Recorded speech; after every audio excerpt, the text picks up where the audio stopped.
those things that's constantly changing. And mandala is a way of calming ourselves in a constantly changing world. So in a way, these two things go really well together. Our inspiration today is the hydrologic cycle. The hydrologic cycle sounds like a big word, but it's really broken down into two: hydro, which is water, and logic, which is smart. So it's the path in which water takes as it cycles through our environment. You maybe didn't know, but our water that we drink every day is really, really old. Not to gross you out, but it's been all over the world and back again hundreds and thousands of times. Constantly cycling, cycling, cycling. A mandala is a symbolic picture used in meditation. The weather is a symbol of endless change, and mandalas are symbolic pictures of meditation. So we've got a perfect combination way to think about how the weather affects our lives. The hydrologic cycle, which this whole project is on, is also called the water cycle. The water cycle is how water moves between land and the ocean. You can see from the diagram that it starts in the ocean. Well, we'll choose to have it start there. It's really everywhere all at once. But in order to simplify it, it starts in the ocean. And you might have been to the beach and seen how fog kind of happens, and you go, what's going on out there? Why is it so foggy? It's bumming out my picnic. Well, there's a whole reason for it. The fog is actually evaporation, or evaporative moisture, as they call it in the science world, and that is being pulled up by the heat of the sun. And that evaporative moisture brings itself up, and it comes around until it gets together in a big party, and it turns into a cloud. It's like a water party up there. Some clouds are heavier and darker, some clouds are fluffy and lighter. That doesn't matter. It's still the same water. Then it gets so heavy at some point, it starts to move along and heads itself over top of the mountains, usually, you might notice. And it gets too heavy and it falls, sometimes in the form of snow, sometimes in the form of water, rain, sometimes in the form of snow, and sometimes in the form of rain. And when that rain comes down, it lands on the trees and the mountains, who need it wonderfully. And it runs down and percolates down to the ground.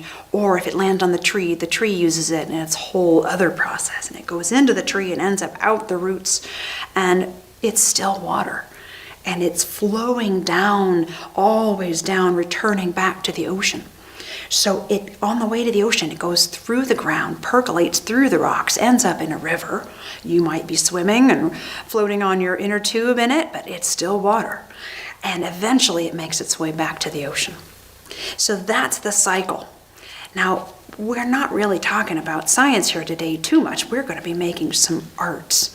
And our art is going to be based on the idea of a mandala and the weather cycle, the water weather cycle. So let's get started. So in order to make a mandala, we need some circular objects.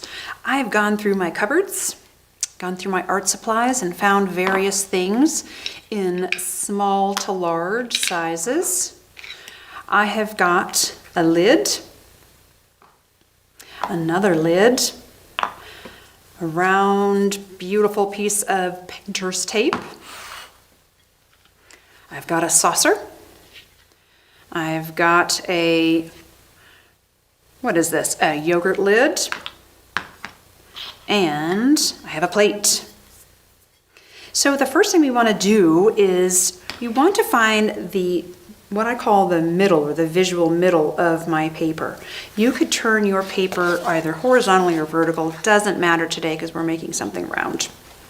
And I'm going to just eyeball it. I take my pencil. Now it's good to use a pencil for this because you may end up wanting to erase. So maybe stay away from the super Sharpies right now. Okay, so I've got my variety of circular objects. If you don't have what you need, just keep your eye open. Go look through the recycling, look through the cupboard. Definitely double check with mom and dad. It's okay to use some of their plates because it might be something special from Aunt Nellie. So with the middle of my paper, kind of just to get an idea where I'm going to be centering it around, I'm going to be starting with the largest object. And the largest object is easier to start with because I can go in as I go. What I mean by in is I can add concentric rings in as I go. Now I'm going to want as many rings, like Saturn's rings, as there were in the water cycle that I talked about. So we want one for, recap, we want one for the ocean, one for the rivers, one for the tree or the mountains and the trees, one for the rain, and one for the clouds. Everything else you can decorate later. Okay, so we're going to get started with that. So I'd like to do this outer ring. I'm eyeballing it, sort of centering it the best I can, noticing how far apart it is on each side and the top. And I'm just going to wiggle it until it's right, and then I hold it down gently, and I'm going to trace. Oh, my hand's in the way. I better pick it up, start where I left off, and continue. I'm going to draw mine darker so that you can see it. Now, when I pick up the plate, it will reveal if I have a skip anywhere, and if I need to go back, I can do that. Looks good so far. Okay, the next layer is going to be, I think this plate looks like about the right size. Maybe I could use this one. No, I think I'll use the plate. I like it. Now, there we go. Now this is the layer that we're going to be using for the next one in. So the first one is, this is going to create the clouds. The next one is going to be the rain layer. We're going kind of backwards from the outside in. Again, I just wiggle it around until I found where it looks good. If it's over too far, I'll know. And just wiggle it. Now you may want to, as you're drawing around your objects, whoop, there's my hand again. Best not to move the object you're drawing around while you have to reposition your drawing hand, huh? I think I'll do that harder so you can see that at home. There we go. If I mess up, oops, no big deal, I can erase it. Look at that, all the pressure's taken off. Okay, so now I have the second layer. I'm going to make a little stack of my objects because I don't need those anymore. The next layer that I need is going to be a little smaller. Maybe I just need to experiment. That would be pretty small. That would be, I should say small. That leaves the, makes the ring a little small. I don't mind that. I could do this one as well. I think I'm going to do the yogurt lid. Okay, again, I'm just placing it down. Now this one's lighter than the plate, so I might have to hold it. And I see once I pushed it down that it's not exactly, I like things to be really centered, but you maybe don't worry so much about it. Whatever works for you. Again, I gotta watch out for that hand. I almost made it all the way around. If you happen to wiggle and your circular thing moves out of its circle, just put it back and draw it again. No biggie. Okay, so now I've got what I know is going to be the clouds, the rain. Now, after the rain comes the mountains and the trees, and I think I'm going to use, how many more do I need? Let's check. I need mountains and trees, I need river, and I need the ocean. So I need all these. So I'm going to put the tape down. You have the option of using something that's hollow like this. You have the option of using the inside or the outside of it, and you get to decide that. That'll give you a little bit different size. I'm going to use the inside of it, drawing very carefully. Perfect. Love it. Really, there's no such thing as perfect. I always say that, but With art, you just gotta not worry about it. Okay, let's double check on our circles here. I've got the clouds. I have to do this because I could lose track. There's a lot of circles. Clouds, rain, mountains, and trees. I need 2 more. Oh my gosh, so that means I only need 1 more line. Because if I did 2, so I'm gonna have a center one, and that's gonna be the ocean, and the outside one is going to be the river. I could do that, or I could do that. I like that. Easy decision. Just try it, see if you like it. Okay, centered it. Again, holding with my finger. You're finishing the circle. Oh my gosh, we are done. Whew, good job, guys. I'm gonna let you catch up, try your hand at it, and we'll meet back here and finish it up.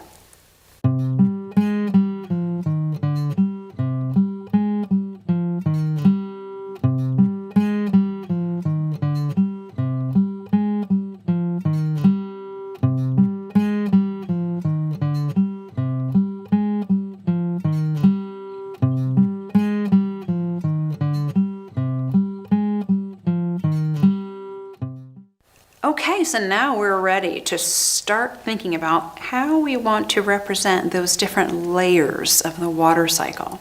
We've got these rings we've drawn. Hopefully you have just the right amount for we got the clouds and the rain and the mountains and tree combo and the rivers and the ocean. So double check that.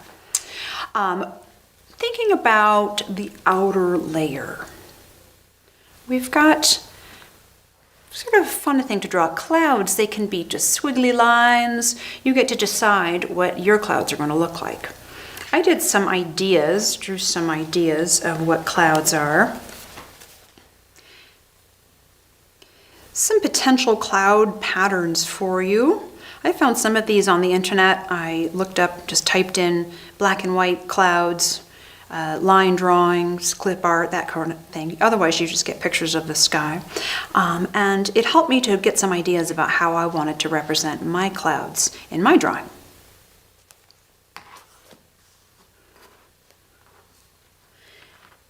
So the clouds are one of those things that you can pretty much just have a ball with. They're easy. You can make some squiggly lines. You can make some poofy lines. You can draw cartoon clouds. You can draw spirals. Whatever you feel works for you. I'm going to do, I think I'm going to draw take my pencil, by the way. I've got a nice sharp pencil. I have my sharpener ready in case it needs it. Try to give yourself a sharp pencil if you can. It helps. It keeps your art looking cool. And I'm going to just now, using my cloud pictures as a reference. You don't have to practice. You can just have at it. If you want to draw light until you feel like you've got it right, that's great. I'm just going to go for it because I've practiced a little bit already. So we're going to just turn our paper if we need to. You are not beholden to hold your paper in any particular way. Beholden means fancy old word for required. All right, so I've got some sort of simple clouds. I could do another layer in the background similar to the way I've done that.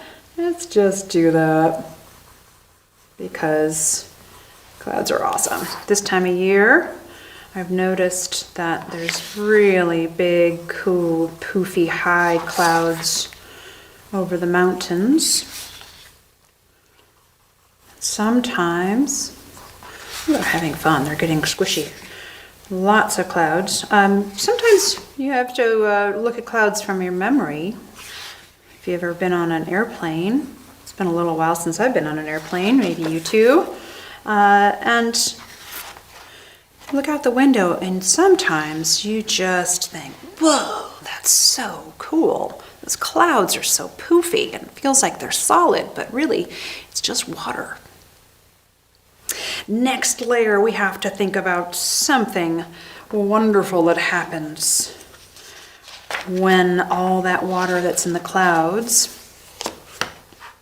When all that water that's in the clouds gets to be too heavy, it falls in the form of rain or snow. But we're going to draw rain today. All right, so now we're going to show some rain. You can draw it however you like. I'm looking at the different samples of the rain ideas that I found online and just ideas that I like to draw. Sometimes it's just as simple as diagonal lines looking like rain sleeting down. I'm going to turn my paper so I have a little room. I think I am going to just draw some raindrops. I'm going to draw, it looks a little bit like a teardrop. If you want to make it spaced out perfectly, you can do that so that they're the right amount away from each other.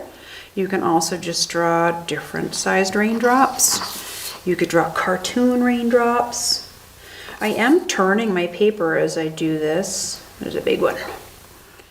So that I can kind of get it straight up and down. And my ring is not very wide, so I didn't have that many options for how to draw. I couldn't draw a whole huge rainstorm, so I'm going to do a couple. I'm going to keep going until I've filled my entire ring though, so it's not lopsided. Some are lower, some are higher. I'm drawing kind of heavy because I'm wanting you at home to see. You may want to draw light. As I always say in class, draw light until you get it right. All right. Okay, there's enough rain. Almost. It's always kind of fun to look at your art after you've been drawing it for a little while in case you want to check in and see how does that look. Sometimes you have to get a little distance from it too, or take a picture of it and then look at the picture. It needs to be amazing what you see in the picture that you didn't realize in real life. All right, so we have the clouds and we have our rain layer. I remember the hydrologic cycle, that's hard to say, the water cycle. The next thing that happened, oh, I skipped the mountains and the trees. The next thing that we need to draw is how the rain falls onto the mountains and the trees. Very important. If we don't have rain, we don't have trees. So it's kind of a fun way to think about shapes. In this case, I'm seeing trees as triangles, and mountains can be triangles too. They can be sort of rounded triangles, little gumdroppy shapes. Some of my mountains and tree ideas are really, really kind of simple. This is a really fun pattern that's just overlapping, almost like little lines overlapping each other. Some simple triangular shapes over top of each other. Just triangles with more triangles inside. Got some little tree shapes down here. You get to decide what your trees are going to look like and what your mountains are going to look like. Okay, so I'm going to get started by deciding. It's so hard to decide. I would like to do something a bit like that. Very, very nice little triangle. So I'm going to maybe fill up this whole line. Again, we're working in the mandala style of a circular continuing pattern. So it's nice to keep turning your paper. It's helpful for you to see it. For me to see it. Maybe it doesn't help you. Could just be me. All right. So triangles are a simplified or simple way of showing something as hard to describe as a tree. I'm sure you've drawn trees before, maybe in your pictures. And trees are always different. So if your tree doesn't look like your neighbor's tree or sister's tree, so be it. Okay, now I am going to put some bigger triangles to show Maybe I'll make a wider triangle to really be a big mountain. Now right now they just look like points, like maybe even like the sun. I'll put a little one in front of it. It's fun, all the decisions we get to make when we make art. If I put one behind another, it will look like it's overlapping it and make it look like it's in the distance. All right. Again, does it have to be perfect? No, it does not have to be perfect. I remind myself that as much as you. Okay, feeling like that's almost perfect. Just kidding. And we're gonna keep going. So I now have a bunch of triangles that are poking out, and in a little while when we do the color, I'll make them look like mountains and trees by using brown and green and what other colors I got. So far, so good. We've got our trees and our mountains. They're just triangles right now, but in a minute when we add color, we'll really be able to tell them apart. Next, we have another layer. What happens after the water falls down through the trees and through the mountains, down, percolates down through the ground and ends up coming out in, you guessed it, the river. So the river is so much fun. Maybe you enjoy swimming in it as much as I do. Right now, we're going to be thinking about drawing it and how it would look. We're just going to draw a pattern that symbolizes the way the river feels to us. Something as simple as lines. You could draw fish. It just depends on how you feel. Some ideas of river patterns that I found were fun and chose to draw. I'm going to pick one now for my river ring. Let's see. I think something as simple as wiggly lines. Just going to make some wiggly lines because I'm feeling wiggly.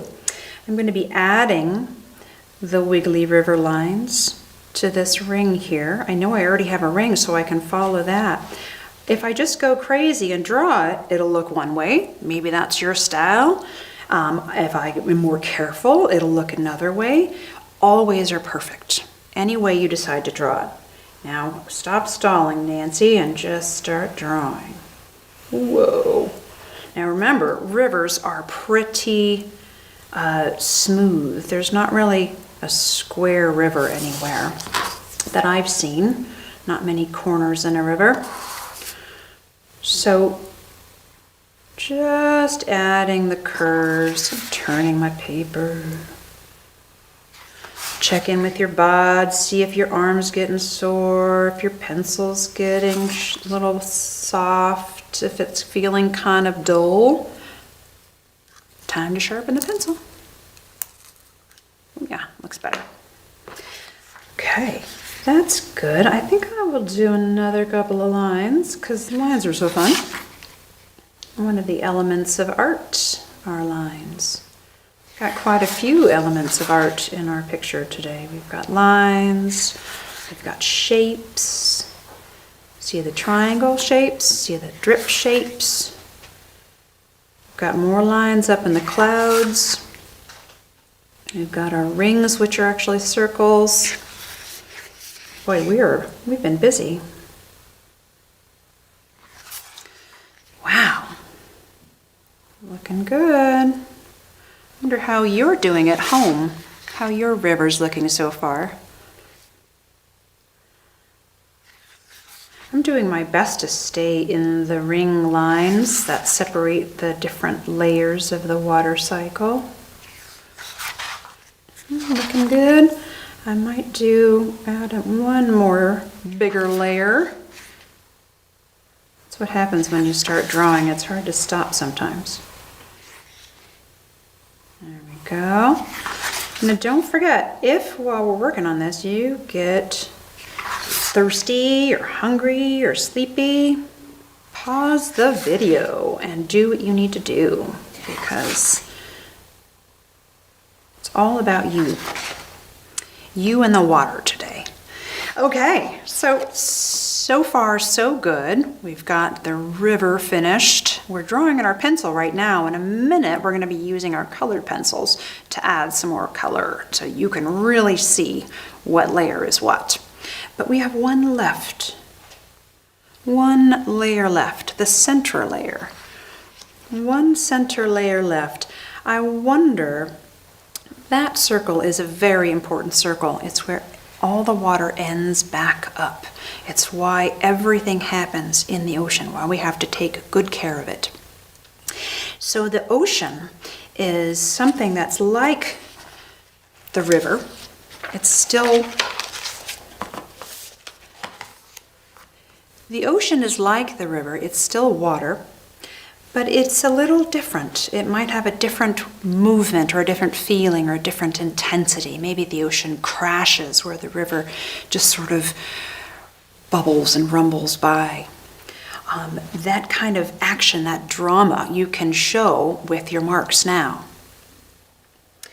So some of my ocean ideas were more simple and more complicated. You get to decide how it feels. You have a nice circle in the middle. I see a dot in the middle that I made so I'd know where to find my center. Take a little second and erase that. So some of the ocean drawings that I found would be fun for my drawing. I did some little sketches and practices. You don't have to practice if you know exactly what you want to do. Just start drawing lightly and work it out in the actual artwork. So I think I'd like to do something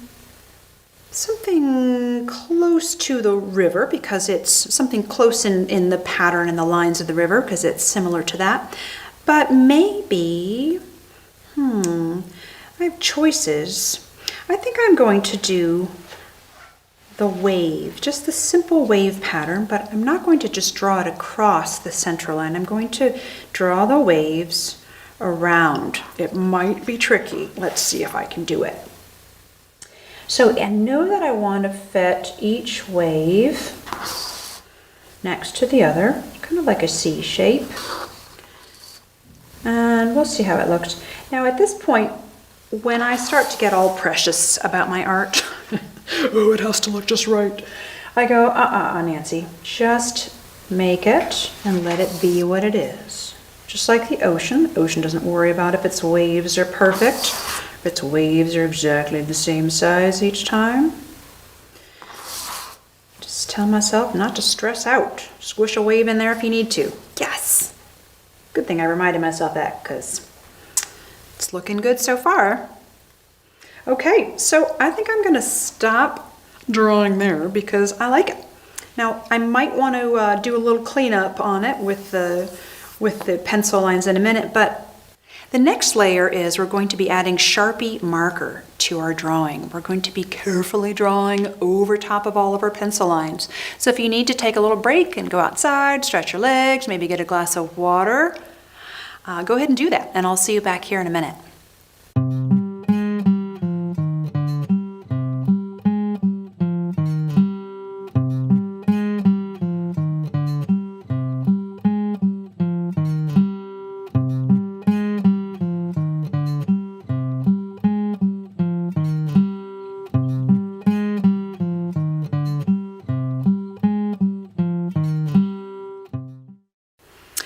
Hopefully you've had a chance to take a little break after all your hard work drawing.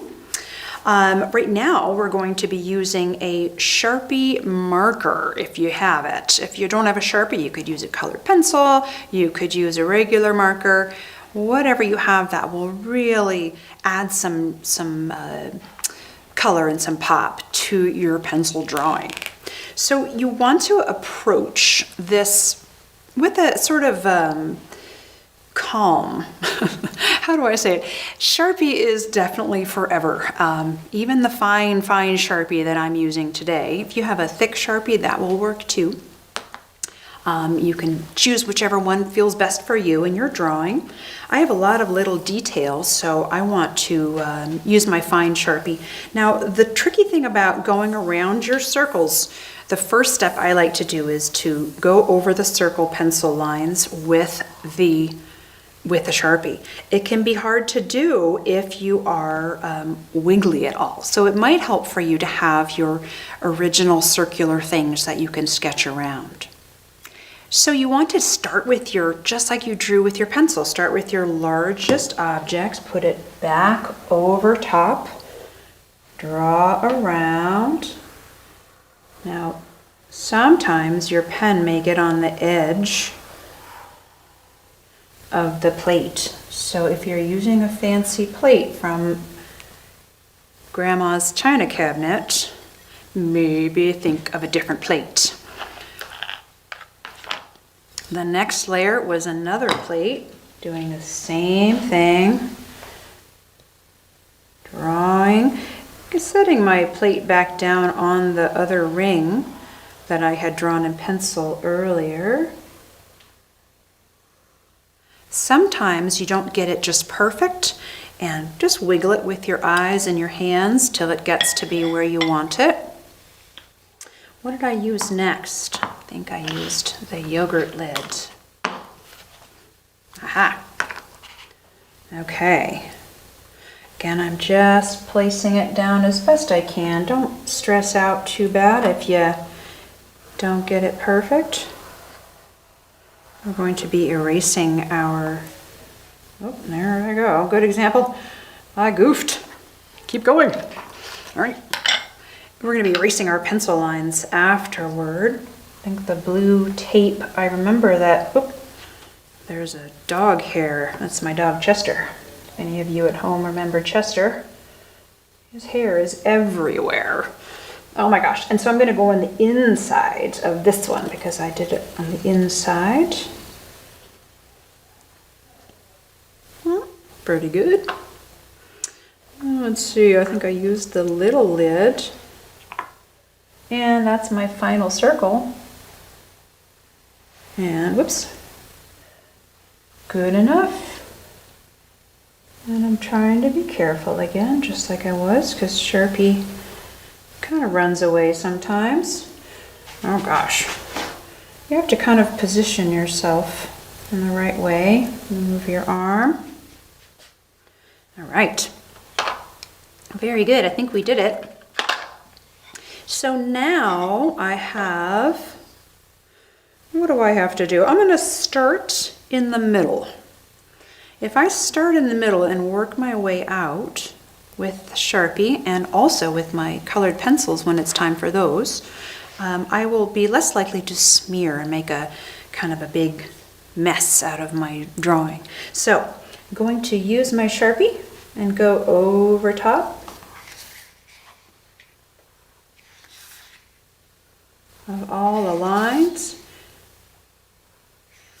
Now you're going to be doing this at home, so I'm just going to finish some of these because you'll be going over your lines and I'll be going over mine here at home or here at the studio.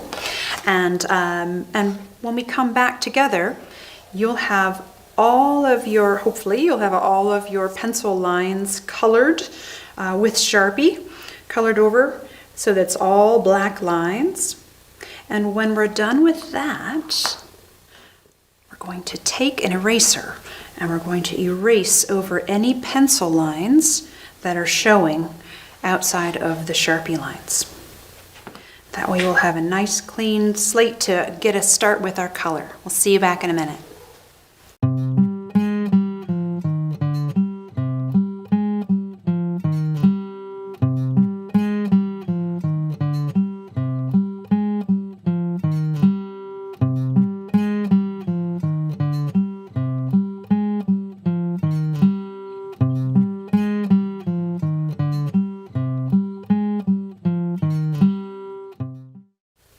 Okay, we're back.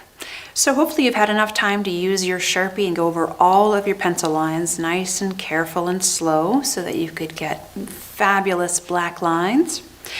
Then after that, we're going to take our eraser and erase any little bits of pencil that are showing. I like to make little circular lines with my eraser, little circular movements to get all that stuff up. All right, So I'm just erasing the center part because that's where I'm going to color right now. You've got Sharpie all over there, and you're going to erase all of those pencil lines as thoroughly as you can because they will show underneath your colored pencils later. So take a little second to do that carefully if you can. And now finally we're going to add the color part, one of the elements of art. I always love to sneak those in for you. I'm going to start in the center, just the way I started drawing my Sharpie in the center. Thinking about the ocean colors, I rather like blue. If you look at my colored pencils, you will see that the ones that I really like are a lot shorter than the other ones. Kind of an easy way to tell. I'm going to use both of these blues because I rather like the combination. I'm going to do a careful one direction. I say careful because try to stay in your lines. One direction of pencil, and the same pressure will get you a nice smooth ocean. I'm noticing that my blue pencil is getting a little bit dull, my light blue. So I might take this chance to use my sharpener. Nice. If your pencil isn't sharp, it kind of sometimes can be, doesn't look quite as awesome. But you make that choice. All right, so I've got one layer of blue in the middle. I'm going around getting any little, what I call holidays, which are little white spots that are showing. If you have lots of lines all over the place, that's okay too. Whatever it is, however you want to color it, you can go across in the other direction, just to give it a nice kind of solid blue. So I have the lighter blue inside. I'm going to use this violet blue, which is a great color. And I'm thinking about my approach, because now I've got this sort of circular ring of waves. And I kind of want to have it just be kind of pointing inward. My pencil lines will show. So you'll find that your colored pencil is trickier than it seems. There's different ways of marking with it. You can press hard, you can press soft. And you can color fast, you can color slow, you can go sideways. You can do little swirly curlies with your colored pencil. Here, I'll show you what that looks like. If you do little swirly curlies, then you end up getting kind of a little fluffy colored pencil lines. Not sure if you can see that at home, but it does look a little different. So just experiment if you need to use a piece of scratch paper or something on the side that you can practice how you'd like it to look. That'll give you a chance to, back around my edges, and give you a chance to see how your marks are looking and practice. All right.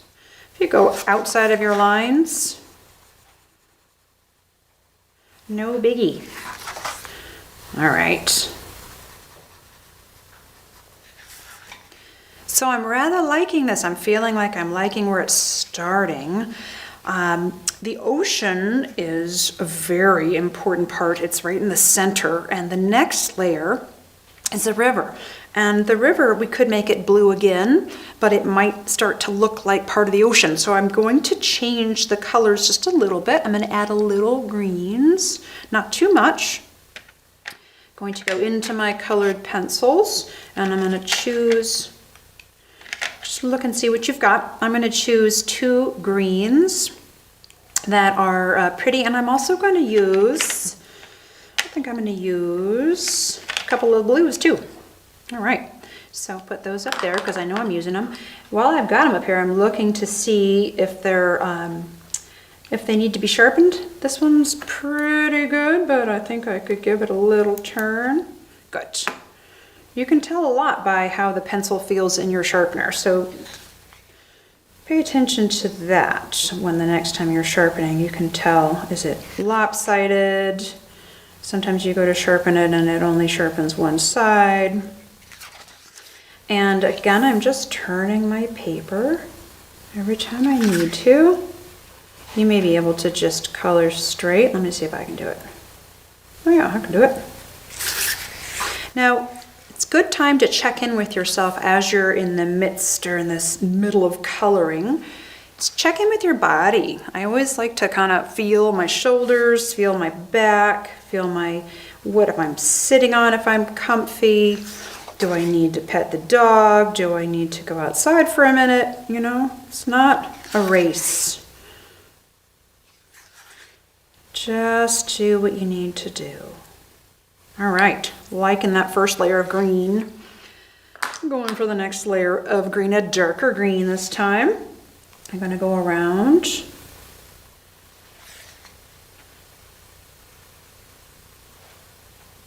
Oh boy, liking that.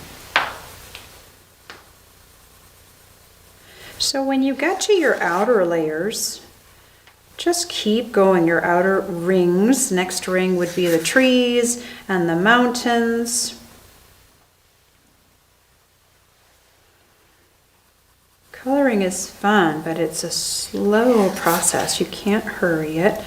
It can be one of those things that you can get lost in. I don't want to get too lost because I'm still teaching a video here, so I want to keep going. But I wanted to take a pause with my coloring when I finish this layer of green. And I want to take a minute to show you the drawing that I did, that this one is sort of based on. It's a little different. This one was a lot of fun and it was a lot of work. So I had to really get into it and focus. Keep myself dedicated or centered like the mandala. And so you can see that as I went out, I added the layer of mountains, and I decided to make the mountains dark brown and light brown because I have those two in my colors of pencils. I pressed a little bit harder on the browns when I was closer into the river circles so that I was able to make it darker at the bottom. Gives it the illusion of depth, making it look like it's behind something. Then I chose to make the little triangles every so often light green and dark green so that they could show or represent trees. So it doesn't have to be exactly drawn like a tree. You can make it stylized like I did. You can make it more realistic. You get to decide how your trees are going to look, how your mountains are going to look. You could just draw trees. You could just draw mountains. Whatever works for you. I put a little snow on the top of my mountains so that you could see they weren't just brown trees. I did put some sky behind, so that was fun. The next layer, I did just the raindrops. I did blue raindrops, light blue and dark blue, and I decided for the background raindrops, I decided to just throw some orange and yellow in there just to make those colors pop. That's the complementary color, or the one that looks like exciting next to another color. So for example, purple and yellow, blue and orange. So those kind of things the background. Think about your backgrounds. Okay, so then of course the final ring, which is the clouds, super fun. I decided to make my clouds white with a little bit of blue edging to kind of show that their clouds are in front of clouds or in front of clouds, and then different shades of blue and purple in the sky in the background. So it was a lot of fun, and I hope that your coloring of your water cycle mandala turns out to be just as exciting and worthwhile as mine was. I'm so happy to be here with you today and really thrilled to see what you've made. So until we meet again,